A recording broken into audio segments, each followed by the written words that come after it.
We're back again in the seat and we're talking yet again about Wrexham AFC, and today we're going to be bringing you sort of a mix-up video of a lot of different topics regarding the football club. We've got some news on the third shirt. I'm going to be reviewing it and giving my opinion on it. We've got some injury news and we're going to be reviewing the friendly we played again today against FC Groningen, and of course it wouldn't be a Wrexham video without talking about transfer news, so there's going to be a transfer snippet towards the end of the video. But before we get any further into today's video, I say it every video, if you're looking for the best Wrexham content, it's coming your way on this channel over the summer.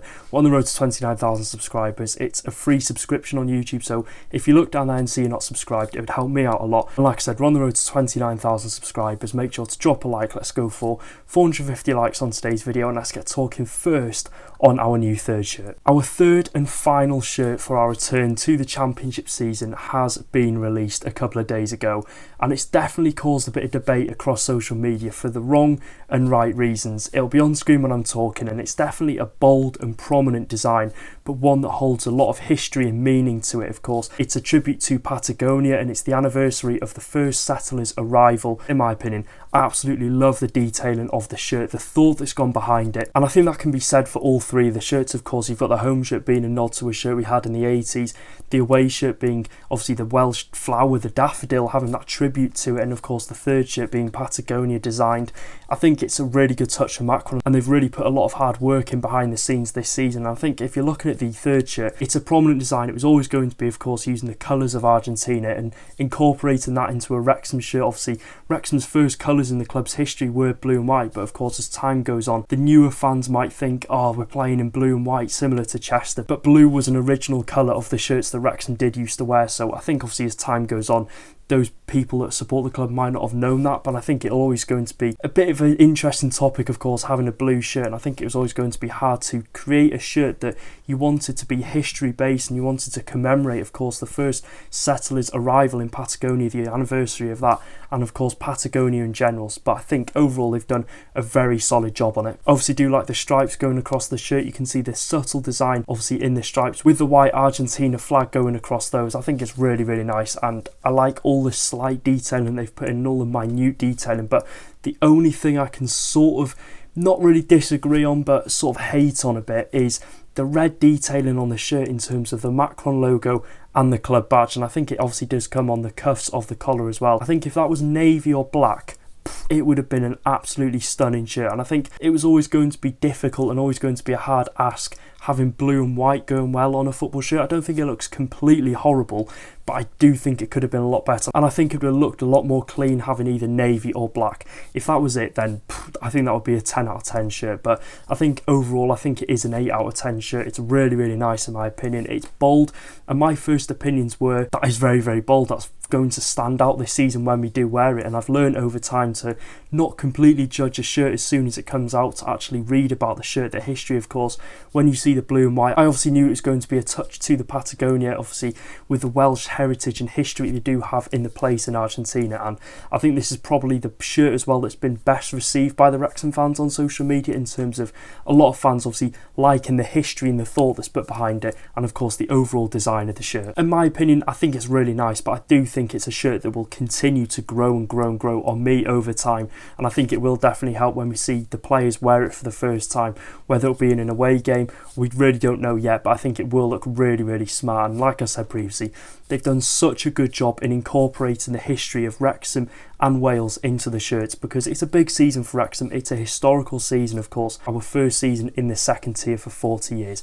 You wanted to be going out there wearing shirts that have pride and history behind them, and they've done that with all three shirts this season. In my opinion, I think these are joint in terms of the best sets of shirts Wrexham have released since the first season under the takeover in the 21-22 season. So let me know your thoughts in the comment section down below. Do you like the third shirt? And let me know your overall thoughts on the three shirts this season. So talking next on some injury news now, Phil Parkinson did conduct an interview before they did fly out to the Netherlands for our pre-season game against FC Groningen. He obviously spoke on the signings, and most importantly for the video, he spoke on the injuries currently at Wrexham Football Club, and we're going to be talking first on our experienced striker Jay Rodriguez. Now Parky has confirmed Rodriguez played the last few games of our League One season with an injury, and on his return to pre-season, of course, he missed 2 games down under.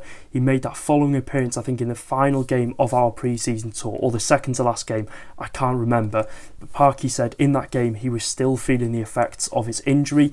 He went to see a specialist and he missed, obviously, our pre-season game against FC Groningen, and it looks to be quite serious to Jay Rodriguez as he's suffering from a stressed fracture in his foot. Parky has confirmed that Rodriguez is in a protective boot and will be for the next few weeks. So make what you will of this, have your own opinions on Jay Rodriguez as a player, but it's another player that will be injured for our obviously big start to the Championship season. Whether you can base him off his performances in a Wrexham shirt and whether you can sort of put that to blame slightly for his poorish performances, you could say, and if he's going to recover well, he obviously doesn't require surgery, so he's going to rest up, and we'll only see what happens when he does return in a Wrexham shirt. But he's set to miss the start of the season. And if we're talking next on our other fellow striker, Sam Smith, now Smith did actually miss our pre-season tour down under in Australia and New Zealand due to a tumour found in his calf, which is clearly a very scary and serious issue. Luckily, as time goes on, Sam Smith has been recovering well, the issue has been resolved, and we saw him play 60 minutes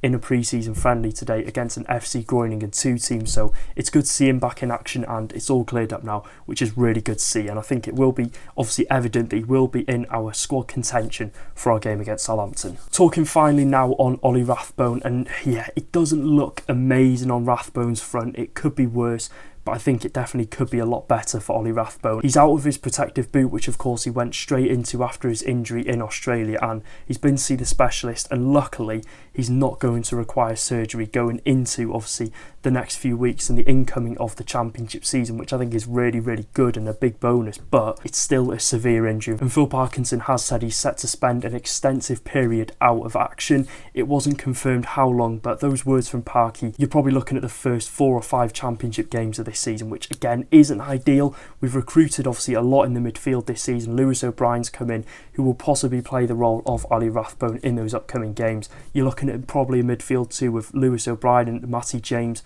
which we did see again today in the friendly against FC Groningen. So it's not really obviously great on Ollie Rathbone's personnel front, but if you're looking at the recruitment wise, it shows that we have got depth and we have improved really well, and we needed to obviously with the event of these injuries, and it's obviously happened.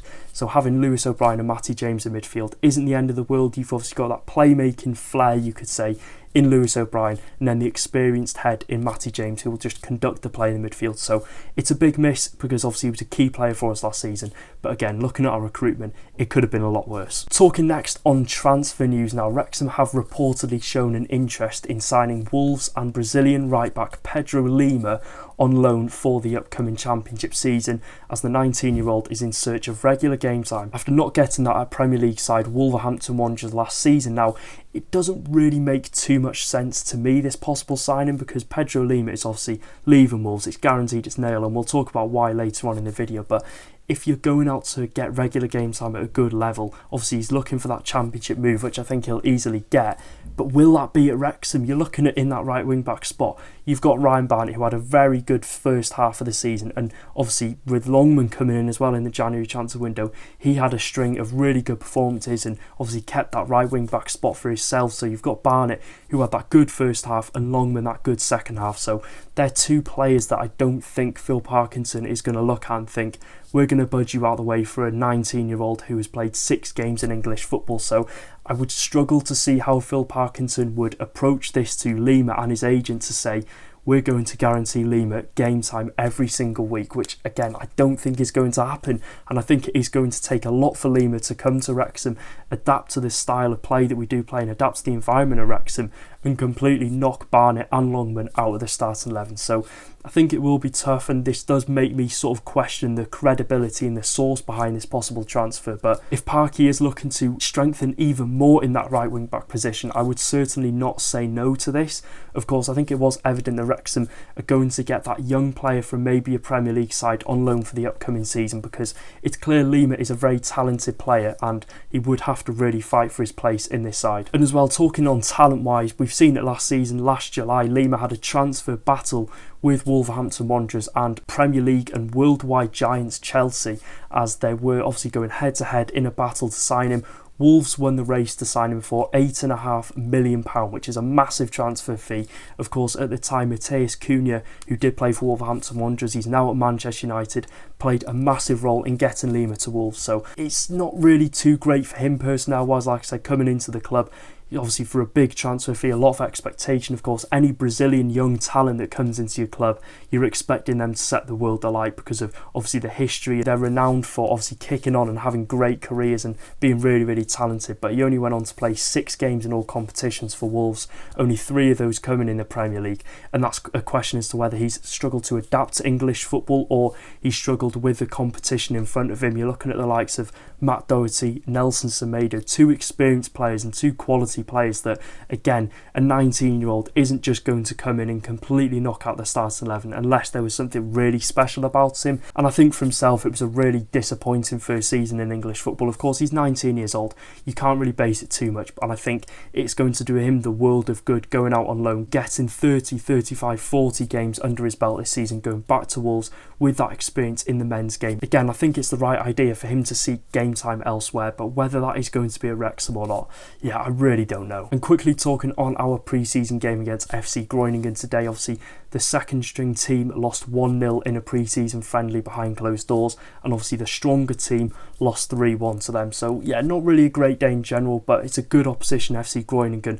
They gave us a good test. It was good to see the new players in action, obviously for the first time for most of the fans watching them in action. Although it be through a video screen, it was still good to see them. A lot of people have got to remember there is so many new players, so it was probably the first time for them that they've all played in the team together. I don't think it was amazing in terms of quality, and obviously I think there were a lot of areas that they could improve on. Of course, with it being a week out from the season, it will be a big week's training for Wrexham. Obviously they want to get everything done and be well prepared because it's a massive test, Southampton, coming up. So it was good to see the players in action. Disappointing result, but again, it's not the end of the world. It's pre-season, we were testing things, and it was a good chance to see most of the team that will be obviously travelling to Southampton get a good run out.